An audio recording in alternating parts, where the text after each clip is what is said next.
Uwiteka ni igitare cyanjye, ni igihome cyanjye kinkingira, ni umukiza wanjye. Ni Imana yanjye, ni urutare rwanjye rukomeye, niwe nzahungiraho. Niwe ngabo inkingira, ni ihembe ry'agakiza kanjye, ni igihome cyanjye kirekire. Nzajya nambaza Uwiteka ukwiriye gushimwa, nibwo nzakizwa abanzi banjye. Ingoyi z'urupfu zarangose, imyuzure yo kurimbuka yanteye ubwoba. Ingoyi z'ikuzimu zantaye hagati, ibigoyi by'urupfu byantanze imbere. Mu mubabaro wanjye nambaje Uwiteka, natakiye Imana yanjye.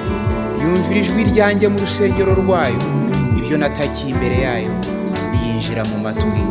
Nahabwa icyubahiro ku manywa na nijoro, niwe mutabazi n'umukiza wanjye. Kuko Uwiteka atazagera ubwo areka umuntu iteka, naho yababaza umuntu ariko azamugirira ibambe nk'uko imbabazi ze nyinshi zingana. Kuko atanezezwa no kubabaza abantu cyangwa kubatera agahinda. Ninde Mana itari Uwiteka? Ninde gitare kitari Imana yacu?